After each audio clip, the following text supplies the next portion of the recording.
Hello everyone, कैसे हैं आप सब। मैं doctor M S Khan. Work power energy इस चैप्टर को हम लोग डिस्कस कर रहे थे और इसी चैप्टर्स को आगे लेकर हम लोग चलेंगे। और आज जो टॉपिक है जिस पे आज हम लोग डिस्कस करेंगे, जिसको समझने की कोशिश करेंगे, सीखने की कोशिश करेंगे, वो है work done against the friction.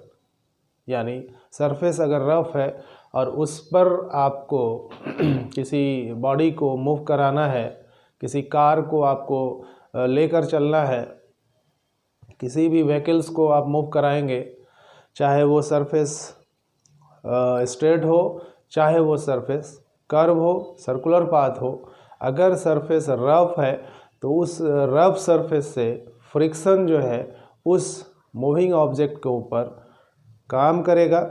वो फोर्स फ्रिक्शनल फोर्स है और ये फ्रिक्शनल फोर्स उस बॉडी के रिलेटिव मोशन को अपोज करता है। आप पढ़े होंगे फ्रिक्शन, जिसमें आपने सीखा होगा कि फ्रिक्शन जो है वो एक अपोजिंग फोर्स है जो किसी दो सरफेस के बीच में हमेशा टेंजेंशियली वर्क करता है, और ये जो वर्क करता है वो हमेशा एक्शन के अपोजिट होता है। तो जब आप किसी ब्लॉक को, किसी बॉडी को या किसी कार को मूव कराएंगे तो उस दो सरफेस के बीच में मान लिया जाए कि आप कार चला रहे हैं और उस कार का जो व्हील है, जो आपका टायर है कार का, और सरफेस के बीच जो है, टायर और सरफेस के बीच जो रोड के सरफेस के बीच एक फ्रिक्शन है, और वो फ्रिक्शनल फोर्स उस रिलेटिव मोशन को क्या करता है, अपोज करता है। अगर आप एक्सेलरेटर नहीं देंगे या एक्सेलरेटर को बैलेंस नहीं कर रखेंगे तो आपका देखेंगे क्या कि स्पीड जो है कार का वो धीरे धीरे स्लो होता जाएगा। तो आप उसके स्पीड को मेंटेन अगर रखना चाहते हैं तो आपको फोर्स एक्सेलरेट कराना पड़ेगा, और इसका जो कारण है वो है फ्रिक्शन। तो फ्रिक्शन एक अपोजिंग फोर्स है जो दो सरफेस के बीच टेंजेंशियली वर्क करता है और एक्शन के अपोजिट होता है। ये चैप्टर जो है फ्रिक्शन का बहुत ही इम्पॉर्टेंट है, लेकिन अभी हम लोग वर्क पावर एनर्जी चैप्टर को डिस्कस कर रहे हैं, और इस वर्क पावर एनर्जी के चैप्टर में ही हम लोग work done by the force against the friction find out करने वाले हैं। तो चलिए स्टार्ट करते हैं। थोड़ी सी हिंट्स हमने दिया है, कुछ और बताएं कि फ्रिक्शन यहाँ पर क्या है। तो देखते हैं कि एक ब्लॉक है जिसका मास m है और ये किसी सरफेस पर रखा हुआ है। अब इसका वेट अगर देखेंगे, मान लिया टेबल पे ही आप रख देते हैं, तो उसका वेट जो होगा वो mg है, वर्टिकली डाउनवर्ड काम करता है, और सरफेस जो टेबल है वो ब्लॉक के ऊपर फोर्स लगाएगा। यहाँ पे ब्लॉक की जगह कार जो हम लोग डिस्कस कर रहे थे वो भी हो सकता है। तो उस सरफेस से, यानी रोड है या यहाँ पे टेबल है, उससे जो है उस ब्लॉक या कार के ऊपर जो फोर्स लग रहा है वो रिएक्शन फोर्स है, और इसे हम R से शो कर रहे हैं। आपका जो एक्शन फोर्स है वो ये है, आप फोर्स इधर लगा रहे हैं और डिस्प्लेसमेंट S इधर हो रहा है, लेकिन ये फोर्स कंटिन्यू आपको इस ब्लॉक के ऊपर लगाना पड़ेगा, क्योंकि एक फोर्स है जो इस अप्लाइड फोर्स जो F है उसके अपोजिट काम कर रहा है, उसको रोकने की कोशिश कर रहा है, और यही फोर्स जो यहाँ पर है जो उस अप्लाइड फोर्स के अपोजिट डायरेक्शन में काम करता है वो फ्रिक्शनल फोर्स है, और ये फ्रिक्शनल फोर्स इन दो सरफेस के बीच में एक्ट करेगा, और इसकी वजह से ये ब्लॉक के ऊपर उसको मोशन में रखने के लिए, उसको एक्सेलरेट जो है आपको कराने के लिए ये कंटिन्यू फोर्स आपको एक्ट करना पड़ेगा। तो ये जो फ्रिक्शन है इसके अगेंस्ट में वर्क आपको फाइंड आउट करना है। तो फ्रिक्शनल फोर्स की बात करें तो एक लॉ है जिसमें लॉज ऑफ फ्रिक्शन में हम लोग पढ़े हैं कि जो फ्रिक्शनल फोर्स है, कौन सा फोर्स, फ्रिक्शनल फोर्स जो है वो इस नॉर्मल रिएक्शन का प्रोपोर्शनल होता है। यानी नॉर्मल रिएक्शन इंक्रीज करेगा तो फ्रिक्शनल फोर्स भी यहाँ पर इंक्रीज कर रहा है।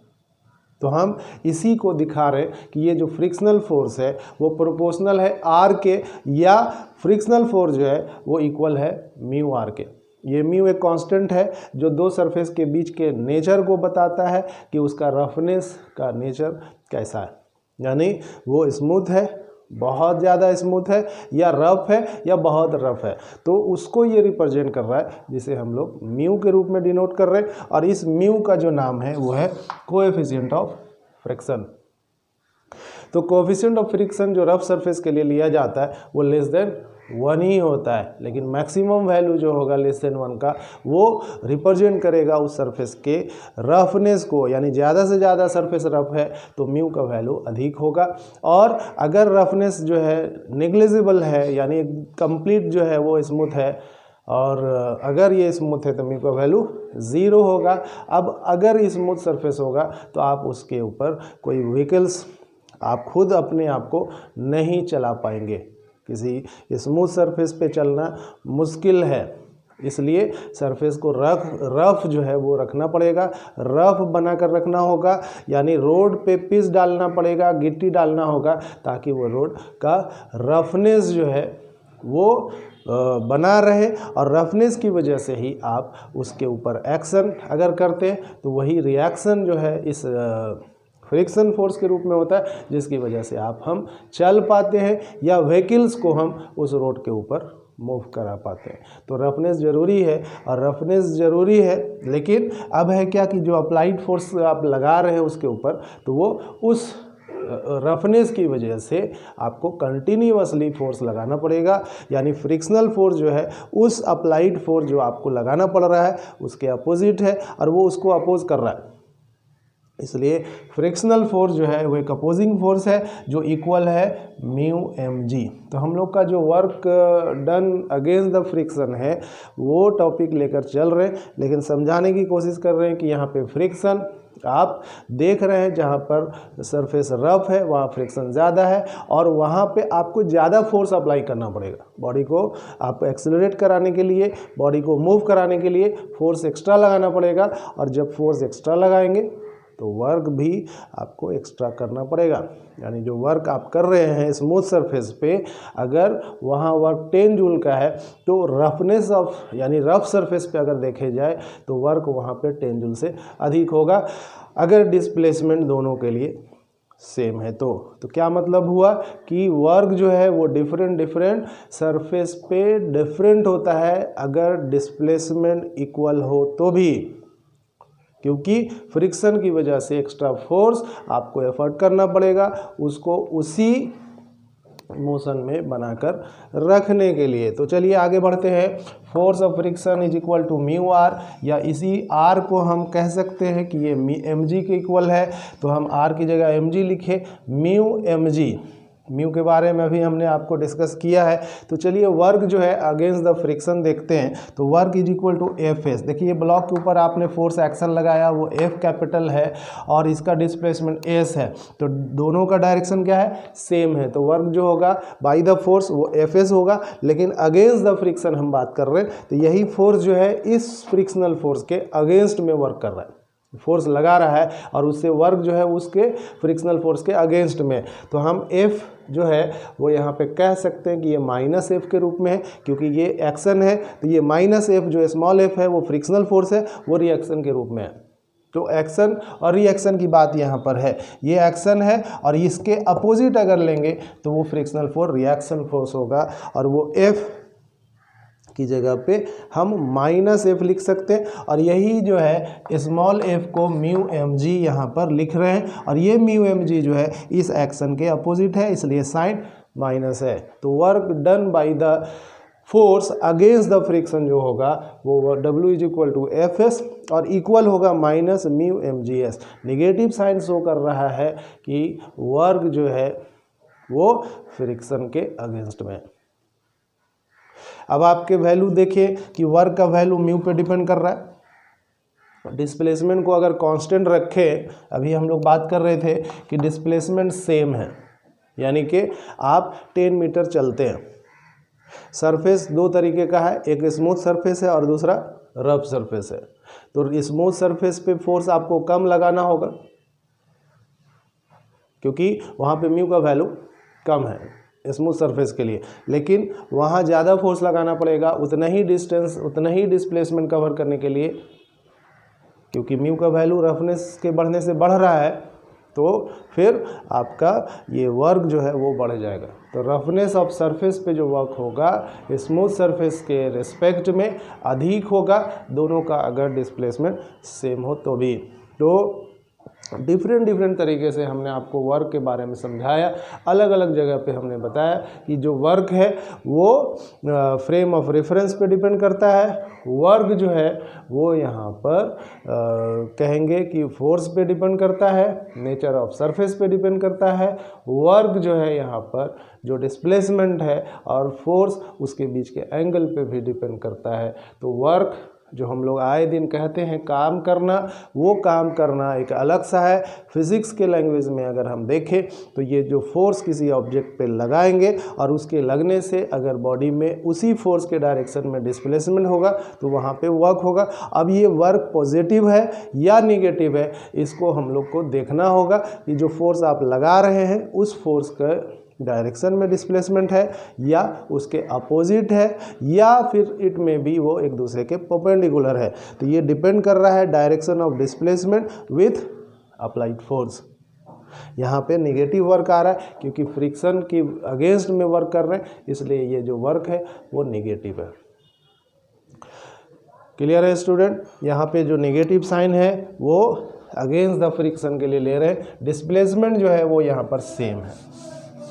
एक क्वेश्चन जो है आप इस पे बनाएंगे, जैसे एक क्वेश्चन दिया जाए कि एक ब्लॉक है, ठीक, और इस ब्लॉक और इस सरफेस के बीच का कोफिशिएंट ऑफ फ्रिक्शन 0.5 है, इसका मास 10 kg और इसको आप 20 मीटर जो है फोर्स लगाकर डिस्प्लेस करते हैं। कितने मीटर? 20 मीटर। तो यहाँ पर फोर्स जो है फाइंड करना है, फ्रिक्शनल फोर्स कितना लग रहा है ऑन ब्लॉक बाय सरफेस, ये आपको फाइंड करना है। दूसरा जो है वर्क निकालना है, अगेंस्ट द फ्रिक्शन करेंगे तो माइनस, बाई द फ्रिक्शन करेंगे तो प्लस। तो work done against the friction. ये दो क्वेश्चन है, इसको आपको सॉल्व करना है। जी का वैल्यू जो है आपको यहाँ पर दिया रहेगा, हम यहाँ पे आपको 10 के रूप में दे रहे हैं। तो फ्रिक्शनल फोर्स का फॉर्मूला क्या है, यानी इस सरफेस के बीच में यानी इस ब्लॉक के ऊपर जो फ्रिक्शनल फोर्स लग रहा है उसको हम लोग म्यू mg से रिप्रेजेंट करते हैं।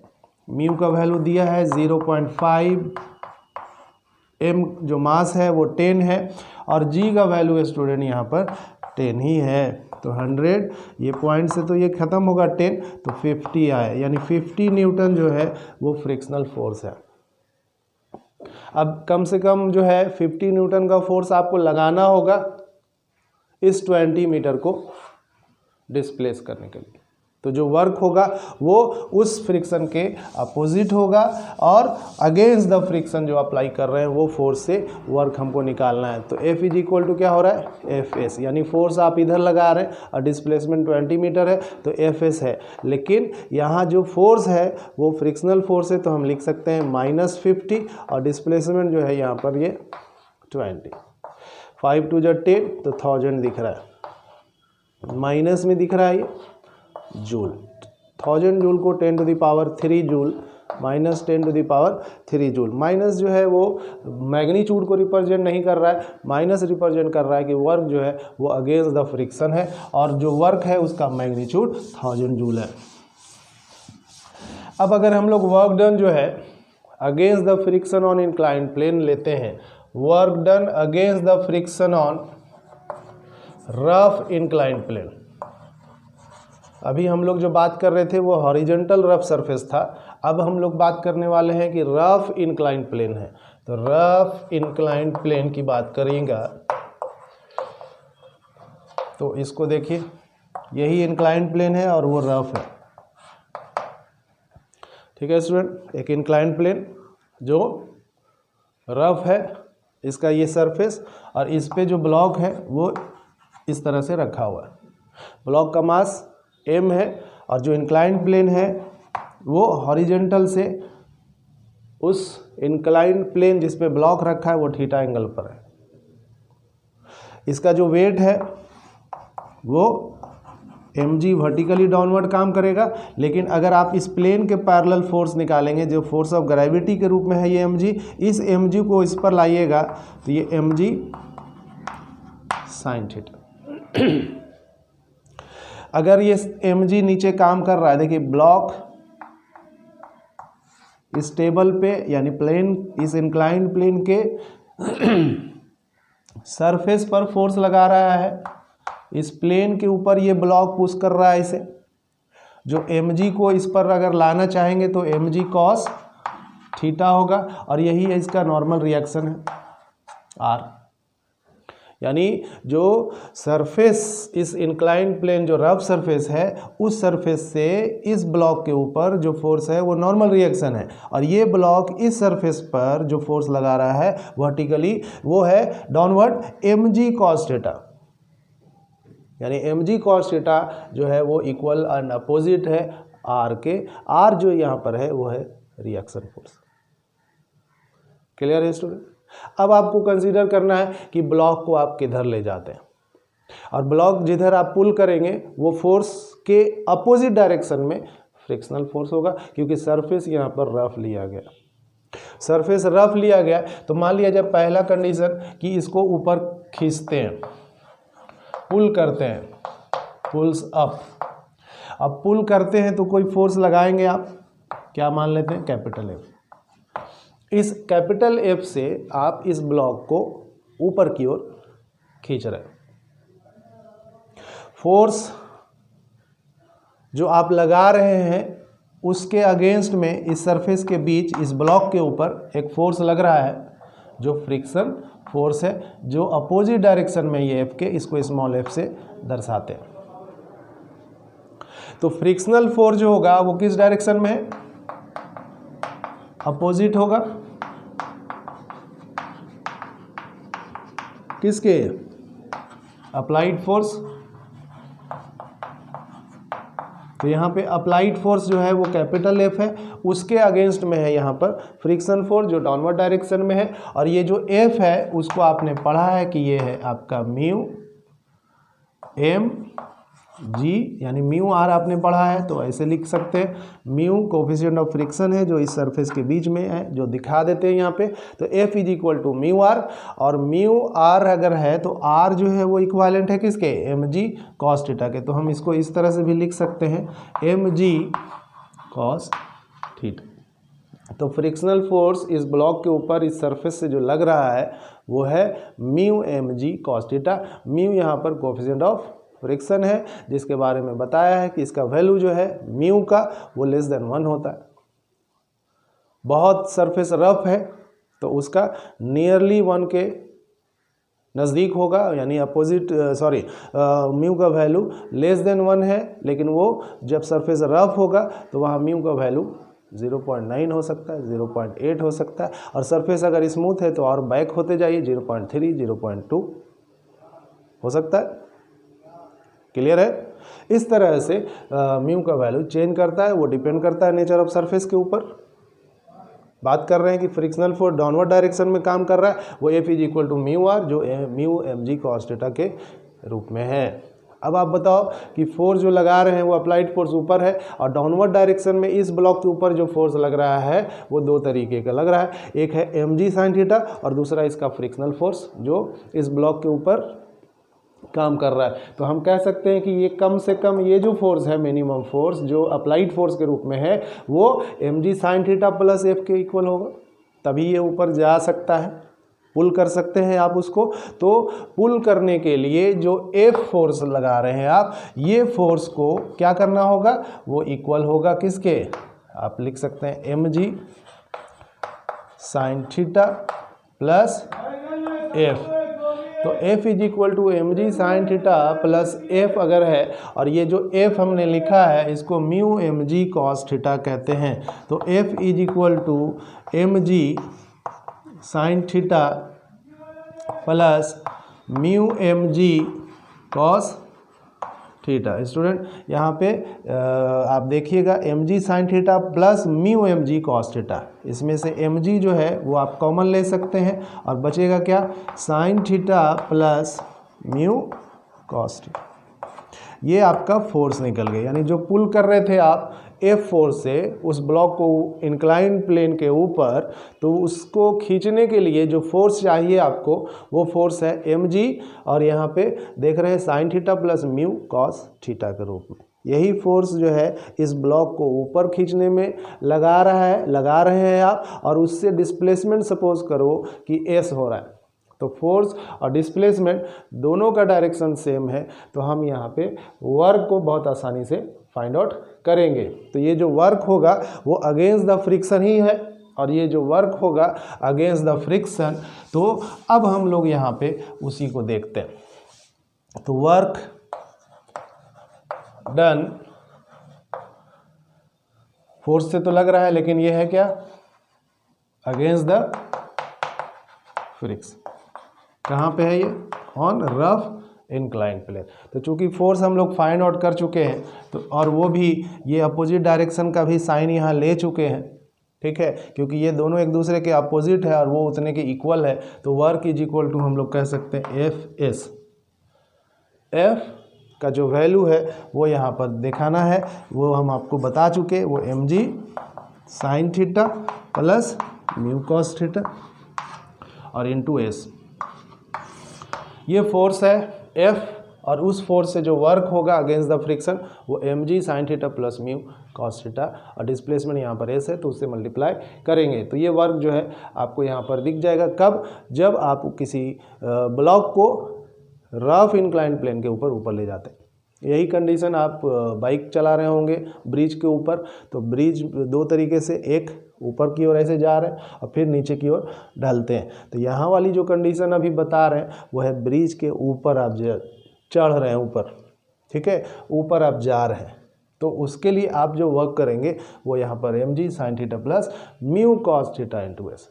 लेकिन अब जैसे ही ऊपर से फिर आप ढलना शुरू करेंगे, वहाँ पर क्या होगा कि ये ब्लॉक अब ऊपर नहीं जाके नीचे की ओर आएगा। तो हम लोग दूसरा कंडीशन भी देख लेते हैं।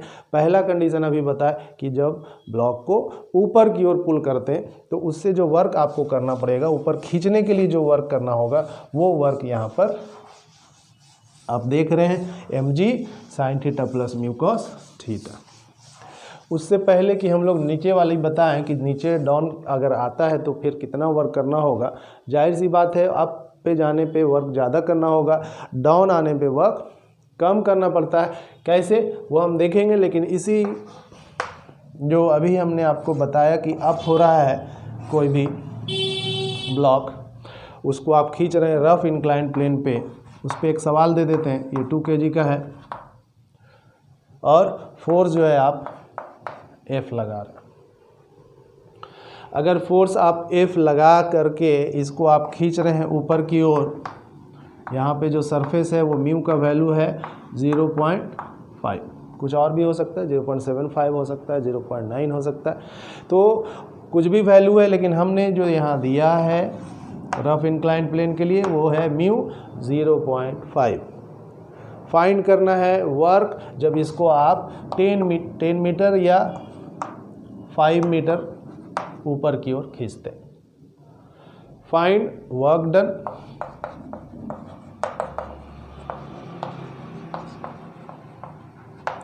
Bye force to pull up against the friction. ठीक है, ऊपर की ओर आपको खींचना है और खींचने के लिए जो वर्क है वो फाइंड आउट करना है। स्टूडेंट जब ऊपर की ओर जा रहा है तो W जो वर्क है वो है formula mg sine theta plus mu cos theta. ठीक, डायरेक्ट फॉर्मूला बैठा दिया, सीधा सीधी वर्क बराबर Fs होता है। और चूंकि अभी हम बताए हैं तो कैसे कैसे आया है ये फार्मूला वो समझा चुके, तो डायरेक्ट फार्मूला बैठा देते और उस पर आप इसके वैल्यू को पुट कर देंगे। ठीक है, तो जो वैल्यू पुट करिएगा वो होगा मास 2, g का वैल्यू मान लेते हैं 10, साइन कितना एंगल है 30, तो इसका वैल्यू होगा 1/2 प्लस म्यू का वैल्यू है 0.5 और इंटू cos 30 का वैल्यू होता है √3/2। आप इसको सॉल्व कर लीजिएगा, यही इसका आंसर होगा जूल में। ठीक है स्टूडेंट, आगे हम लोग बढ़ते हैं।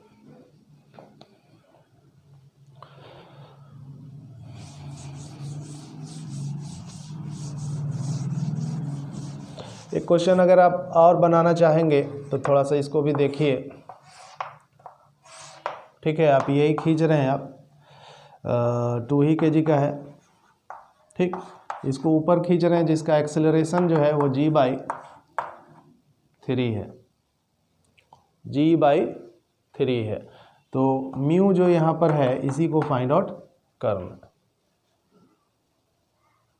क्लियर है student?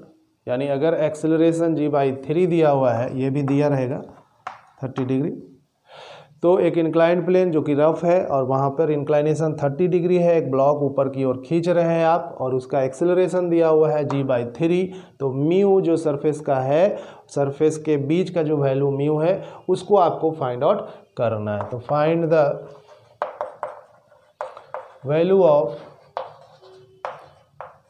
Mu when a is equal to g/3 and theta is equal to 30 degree as shown in figure।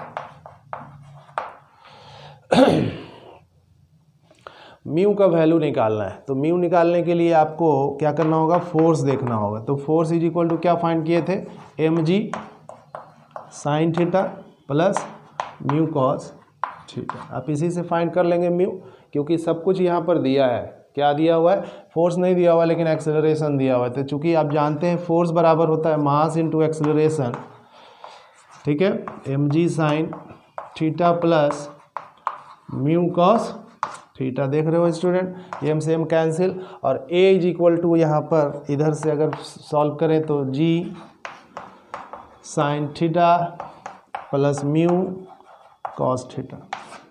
तो भाई a का वैल्यू दिया है g/3, तो g/3 से g कैंसिल हो गया, sign theta plus mu cos theta. मुझे लगता है अब आप इसको सॉल्व कर लेंगे। 1/3 इज इक्वल टू साइन 30 हो गया 1/2। अब क्या ब्रैकेट, ये g से g कैंसिल हो गया तो 1/2 प्लस म्यू और कॉस √3/2। तो सब कुछ है नोन। आप म्यू के वैल्यू को फाइंड आउट कर लीजिए, यही इसका आंसर होगा।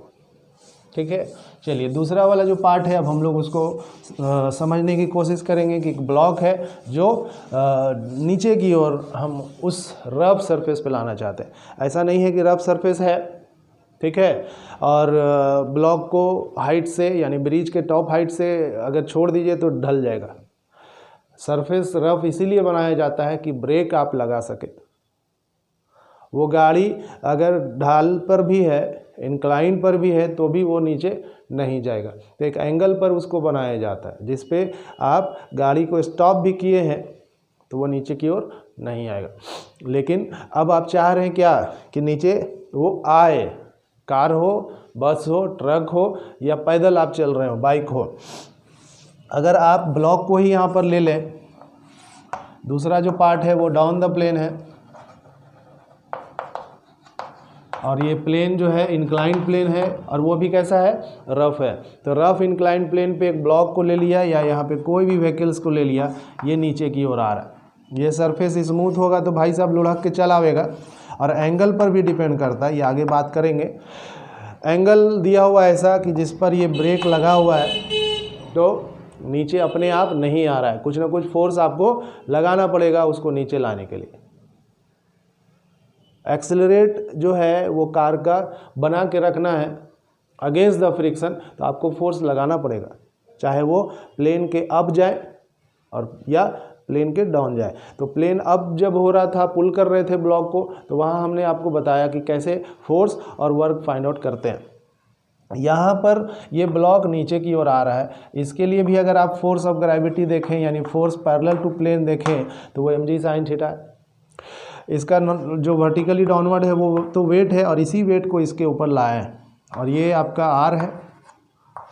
यहाँ पर ये एंगल थीटा है, वहाँ पे भी आपका वही थीटा होगा, दिखाया शायद नहीं यहाँ पे ये वाली, यही थीटा यहाँ पर, और थीटा जो है ये पहले वाला क्वेश्चन है, इसको थीटा मान लेते हैं।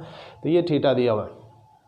अब क्या कर रहे हैं कि एम ब्लॉक नीचे की ओर आ रहा है। अब जब ये नीचे की ओर आएगा स्टूडेंट, तो फ्रिक्शन कब अब किधर लगेगा, उसके अपोजिट लगेगा, यानी ये एक्शन है और ये उसका रिएक्शन फोर्स है। तो एक दूसरे के क्या है, अपोजिट है। और जब ये अपोजिट है तो रिजल्टेंट जो ब्लॉक के ऊपर फोर्स लगेगा वो mg, क्योंकि नीचे आ रहा है तो mg साइन थीटा पहले, तो mg sine theta minus F करेंगे तो इसके ऊपर लगने वाला जो फोर्स होगा उसी फोर्स से वो नीचे डिस्प्लेस करेगा, ब्लॉक नीचे की ओर आएगा, ब्लॉक बॉटम की तरफ बढ़ेगा। तो यहाँ पर जो फोर्स है, रिजल्टेंट फोर्स F जो नीचे की ओर आप इस पे लगेगा, वो क्या लगेगा कम से कम, तो F is equal to mg sine theta minus F, क्योंकि mg साइन थीटा इधर है और फ्रिक्शनल फोर्स उधर है, तो उतना माइनस करेंगे तो इस पे लगने वाला जो फोर्स है वो F होगा। और वही F से जो है ये ब्लॉक नीचे की ओर डिस्प्लेस कर रहा है और उसका भी डिस्प्लेसमेंट S है। तो F is equal to mg sine theta minus F, clear है। तो यहाँ पर F जो है इसको यहाँ पर चेंज करिएगा तो ये आएगा m mu mg cos theta, बता चुके हैं F is equal to mu R होता है, और म्यू आर जो है यहाँ पर वो mg कॉस थीटा के रूप में। बस देखने को क्या मिला कि इससे पहले वाला जब पुल करके ऊपर ले जा रहे थे तो प्लस था वहाँ पर, और यहाँ पर क्या आ रहा है, माइनस, यानी कम से कम फोर्स जो है यहाँ पे लग रहा है जब ब्लॉक नीचे की ओर आ रहा है अगेंस्ट द फ्रिक्शन, तो mg sine theta minus mu cos theta, ये फोर्स है अगेंस्ट द फ्रिक्शन जब ये ब्लॉक नीचे की ओर आता है। और उसी फोर्स से जो वर्क होगा वो होगा एफ एस, फोर्स भी इधर है, डिस्प्लेसमेंट भी इधर है, तो force F S cos theta होता है, थीटा जीरो, इसलिए यहाँ पर एफ एस लिख रहे हैं। तो एफ का जो वैल्यू है वो है M G cos sine theta minus mu cos theta और इनटू एस। क्लियर हो गया होगा, आप समझ गए कि जो वर्क है या work done by the force against the friction on rough inclined plane, वो यहाँ पर इस तरह से फाइंड आउट करेंगे। तो पॉजिटिव वर्क और नेगेटिव वर्क जो है वो डिपेंड कर रहा है कि फोर्स और डिस्प्लेसमेंट किस डायरेक्शन में। तो अगेंस्ट द फ्रिक्शन हम लेते हैं तो यहाँ पर अप या डाउन जाने के लिए वो जो फोर्स लगेगा अगेंस्ट द फ्रिक्शन वो यहाँ पर डाउन आने के लिए ये लगेगा, और अप के लिए प्लस था यहाँ पर, है ना। लेकिन अभी जो इक्वेशन है वो माइनस के लिए। तो पता ये चल रहा है कि पुल करने में आपको एक्स्ट्रा एफर्ट लगाना पड़ेगा, और एक्स्ट्रा एफर्ट का मतलब एक्स्ट्रा फोर्स जब लगाएंगे तो वर्क भी क्या होगा, एक्स्ट्रा होगा। तो अप और डाउन में अगर कंपेयर करेंगे सेम डिस्प्लेसमेंट, तो नीचे आने में वर्क आपको ऊपर जाने से कम होगा, और उसका जो मैग्नीट्यूड होगा वर्क का वो डाउन जो ब्लॉक आ रहा है उसका जो मैग्नीट्यूड अप के ब्लॉक जाने से मैग्नीट्यूड में क्या होगा, अंतर होगा, और यहाँ पर डाउन में जो मैग्नीट्यूड है वो अप के से कम होगा। ये मैं आपसे कहना चाह रहा हूँ। तो क्लियर हुआ। यहाँ पे एक क्वेश्चन इसके लिए भी है और आप इस क्वेश्चन को ट्राई करें। ये एक ब्लॉक है 2 kg का, 30 डिग्री यहाँ पे है, ये डाउन द प्लेन आ रहा है, ठीक है, और यहाँ पे जो म्यू है वो 0.5 है। सब कुछ इससे पहले वाला क्वेश्चन में ही है कि वो अप जा रहा था, अब ये डाउन आ रहा है। तो फोर्स कितना होगा, और डिस्प्लेसमेंट अगर एस जो है शायद 10 मीटर लिया था तो ये प्लेन 10 ही मीटर के लिए है। वर्क निकालना है, फोर्स अगर फाइंड करना है तो F is equal to M G sine theta minus mu cos theta. Clear है। वर्क जो है आपको करना क्या है, इसमें लिख देते हैं find the work done by force against the friction. कौन सा प्लेन है, in down the plane as shown in figure। इस फिगर में जो दिया हुआ है उसके अनुसार वैल्यू है और उस वैल्यू को पुट करेंगे। आप फोर्स अगर निकालना चाहते हैं तो यहाँ से, और डायरेक्ट जो है W निकालना चाहते हैं तो FS, अगर F निकाल के S जो 10 है उससे मल्टीप्लाई करिए, या डायरेक्ट लिखिए क्या है mg sin theta minus mu cos theta. चलिए जल्दी से इसके वैल्यू को पुट कर लीजिए। 2 इंटू 10 साइन 31/2 माइनस 0.5। देखिए यहाँ प्लस था उससे पहले ऊपर जाने वाले में, यहाँ माइनस, तो इतना तो वैल्यू घटेगा बिल्कुल, तो √3/2। तो इसको जो है यहाँ पर आप कैलकुलेट करेंगे और आंसर आपको यहाँ से मिल जाएगा। इस तरह का क्वेश्चन बहुत है और हर कंपटीशन में आप जो तैयारी कर रहे हैं उसमें ये सभी क्वेश्चन इस तरह से पूछे जाते हैं। तो आप इसकी प्रैक्टिस और भी क्वेश्चंस का करेंगे।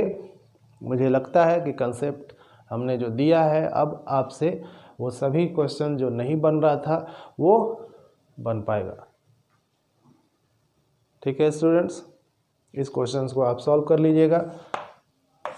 मैं दिए जाता हूँ और एक ब्लॉक जिसका मास m यहाँ पे 2 kg ही है, ये नीचे की ओर आ रहा है, a एक्सेलरेट करता हुआ, ठीक, g/2 से, ये 30 डिग्री है। ठीक, म्यू का वैल्यू आपको फाइंड करना है। Find the value of mu. ठीक है, ये एक्सेलरेशन है और इस तरह का क्वेश्चन को आप बना लेंगे।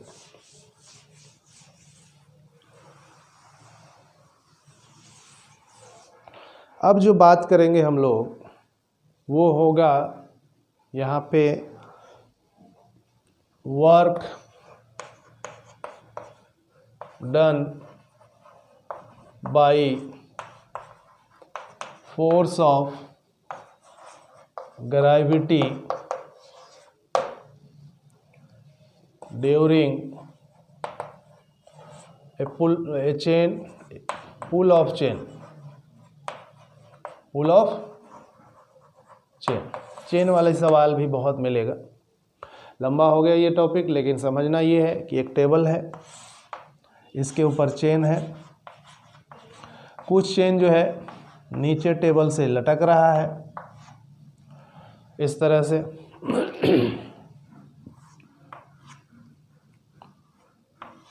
ठीक है, इस तरह से ये लटक रहा है। तो इसको जो है आप खींच करके पूरा इस टेबल पे लाना है। तो ये फोर्स ऑफ ग्रेविटी का ही कंसेप्ट है। जो फोर्स लग रहा है खींचने में वो अगेंस्ट द जो ग्रेविटी है उसके इक्वल होगा। तो देखेंगे कि इस तरह का जो क्वेश्चन है उसको आप कैसे फाइंड आउट करेंगे। यानी वर्क, जैसे फोर्स आपने F लगाया और डिस्प्लेसमेंट कुछ हुआ होगा S, ठीक, या इधर से जो है आपका ये पार्ट जो है मान लिया 1/n पार्ट जो है ये हैंगिंग है। अगर कंसीडर करें कि इफ L एंड M जो है वो क्या है, मास है, सॉरी L एंड M जो है, यहाँ ध्यान देना है, R लेंथ ऑफ चेन है, length and mass of chain है। ठीक है, L और M जो है वो लेंथ है उस चेन का और मास है। यानी कि इस पूरे चेन का जो लेंथ है वो L है और इस पूरे चेन का जो मास है वो M है। उसमें से 1/n पार्ट जो है वो हैंगिंग है और इसी हैंगिंग पार्ट को टेबल के ऊपर खींचकर लाना है। तो आपको लाने के लिए वर्क करना होगा। तो फोर्स ऑफ ग्रेविटी का जो वर्क है उसी को यहाँ पर देखना है। क्लियर है? क्योंकि ये हैंगिंग है तो यहाँ पर अब आपका 1/n पार्ट लटक रहा है तो लेंथ कितना लटकेगा, L/n पार्ट। इसका जो मास है वो कितना पार्ट लटक रहा है, टोटल मास जो है वो m है और उसमें जो है अगर n पार्ट हैंगिंग है तो वो m/n जो है उसका ये वाला मास होगा यहाँ से यहाँ तक जो हैंगिंग है। क्लियर है? अब आगे हम लोग देखेंगे कि मास जो है इस पूरे का m है, लेकिन यूनिट मास जो है वो क्या है उसको देखना होगा। Mass per unit length of chain, गौर करिएगा, mass per unit length of chain. तो मास जो है वो m है और पर यूनिट लेंथ यानी l है, तो ये किसी यूनिट लेंथ का जो है वो मास है m/l। लेकिन जो पार्ट लटक रहा है अगर यहाँ से यहाँ, तो उसको हम लोग दूसरे रूप में ले सकते हैं। तो मास ऑफ हैंगिंग जो चेन है, हैंगिंग चेन जो है क्या लिख सकते हैं, और वो जो चेन है वो कितना है, अगर हैंग कर रहा है इसको ऐसे ले लीजिए y, सपोज करिए y, और मास जो है आपका पर यूनिट लेंथ m/l है, तो हैंगिंग पार्ट का मास को स्मॉल m लिखेंगे, तो मास पर यूनिट लेंथ को m/l, और कितना लेंथ है, मास पर यूनिट लेंथ है, और लेंथ को हमने कहा कि जो हैंगिंग है वो y है, तो m/l इंटू y, ये जो मास होगा वो हैंगिंग पार्ट का, इसी को हम m/n भी कह रहे हैं, उसका जो लेंथ हैंगिंग है वो l/n कह रहे हैं। लेकिन अब अगर हम कह रहे हैं पहले कि y जो है वो हैंगिंग लेंथ है चेन का, तो वो हैंगिंग लेंथ का जो y जो है आपका लेंथ है, उस पूरे लेंथ का जो लटक रहा है उसका मास जो होगा वो m/l y होगा, क्योंकि मास पर यूनिट लेंथ वो m/l है, और उसमें जो लेंथ है y, उससे आपको क्या करना पड़ेगा, मल्टीप्लाई। यानी यूनिट के लिए मान लिया 5 है और उसमें से लेंथ जो है वो 10 है, तो 50 हुआ कि नहीं, वही चीज़ यहाँ पर है, m/l इंटू y, ये यहाँ पर मास हो गया। फोर्स ऑफ ग्रेविटी की बात करें, जगह नहीं है, इसको थोड़ा हटाना पड़ेगा, तो फोर्स ऑफ ग्रेविटी जो होगा वो यहाँ पर देखते हैं। फोर्स ऑफ ग्रेविटी जो है वो m इंटू क्या होता है, g। तो यहाँ पर जो इसके ऊपर फोर्स लग रहा है वर्टिकली डाउनवर्ड, वही फोर्स ऑफ ग्रेविटी है। तो इसको नीचे जो खींच रहे हैं, सॉरी, फोर्स ऑफ ग्रेविटी जो नीचे खींच रहा है वो mg के रूप में खींच रहा है, और आपको उतना ही फोर्स इधर खींचना पड़ेगा लाने के लिए। तो पहले ये कितना नीचे खींच रहा है इसको देख लीजिए, तो mg, m का वैल्यू है m/l y इंटू जी, ठीक है, इसको ऐसे लिख सकते हैं mg/l y। Force of gravity जो हैंगिंग पार्ट है उसके ऊपर जो वर्टिकली डाउनवर्ड डायरेक्शन में फोर्स लग रहा है वो यहाँ पर mg/l y के रूप में है, या सिंपली स्मॉल m इंटू जी के रूप में भी कह सकते हैं, लेकिन स्मॉल m को ही यहाँ पर ये वाला मास है। अब ये डिस्प्लेस कर रहा है, तो उसके डिस्प्लेसमेंट से कितना वर्क होगा वो यहाँ पर अब आपको फाइंड करना है। सपोज कर लेते हैं कि dy जो है, y तो था ही यहाँ से यहाँ तक, लेकिन dy जो है वो आप ऊपर की ओर पुल करते हैं, खींचते हैं। तो जब आप पुल करेंगे ऊपर की ओर तो आपको वर्क करना पड़ेगा अगेंस्ट द ग्रेविटी। तो वर्क जो होगा बाय फोर्स किसके, against the gravity, against the gravity, तो वो यहाँ पर W is equal to F into S होता है। F जो है वो यहाँ पर mg है, तो वो है mg, सॉरी F तो mg है, और y जो है, आप ध्यान देना है यहाँ पे, ये मास है, फोर्स ऑफ ग्रेविटी जो है वो ये पूरा का पूरा है, तो m की जगह पर हम m/l लिख सकते हैं, ठीक है। उसके बाद g है और y, ये भाई साहब mg फोर्स है। यहाँ पर फिर से एक बार समझिए, सबको यहाँ से हटाया जाए।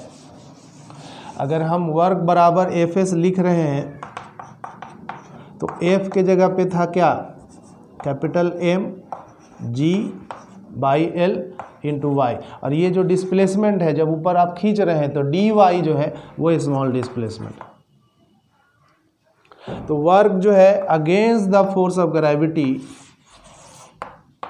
माइनस में होगा जब आप उसको ऊपर की ओर पुल करते हैं। कहाँ तक पुल करेंगे आप, तो 0 पर लेकर जाएंगे। कहाँ से कहाँ तक है, तो इसका जो लेंथ हमने लिया है y, या इसी को आप L/n के रूप में भी कह रहे हैं। L/n जो है वो जो हैंगिंग पार्ट है उसका लेंथ है, या ये जो है आपका y है।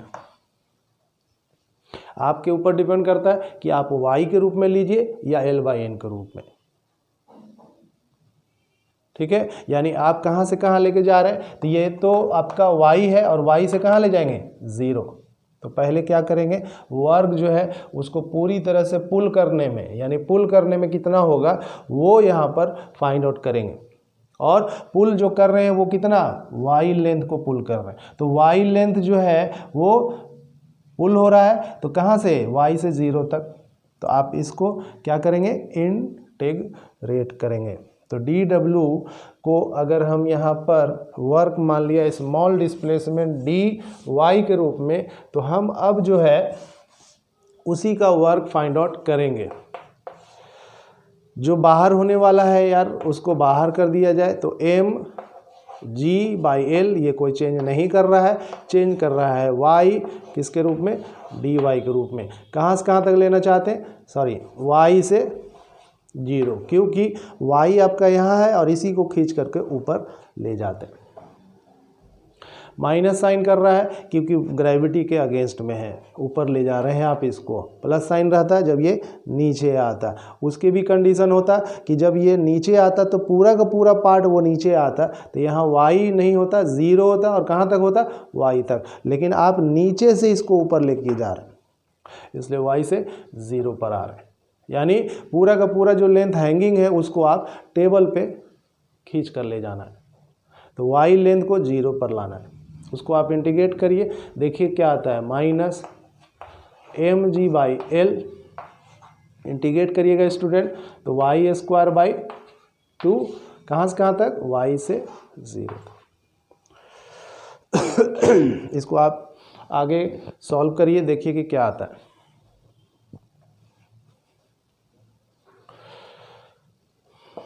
तो देख रहे हैं क्या, हटा दिया जाए, हटा दिया। अब आप w = -mg/2l, ठीक है, y² है वहाँ पर 0 का स्क्वायर, ठीक है, और माइनस क्या हो जाएगा, 0 का स्क्वायर, क्योंकि लिमिट तोड़ते हैं तो y की जगह पे 0 आएगा और उसका स्क्वायर आ जाएगा उस पर, माइनस फिर यहाँ पर ये वाला y है तो y आ जाएगा, तो y और उस पर स्क्वायर।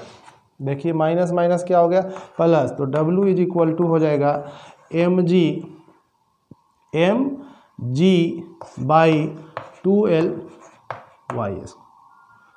ये वर्क हो जाएगा जब आप इस चेन को आप कहाँ ला रहे हैं, ऊपर की ओर खींच के ला रहे हैं। स्टूडेंट अगर आप ये समझ गए y के रूप में है, और यही y जो है आपका L/n है, क्योंकि यहाँ पर आपका y जो है लेंथ हमने माना था वो था L/n।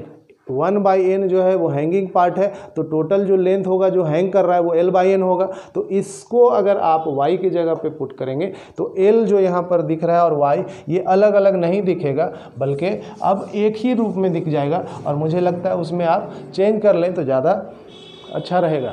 ठीक है, तो इसको चेंज कर लेते हैं, तो w = क्या हो जाएगा, mg/2l, और y का जो वैल्यू है वो L/n पुट करने के लिए कह रहे हैं।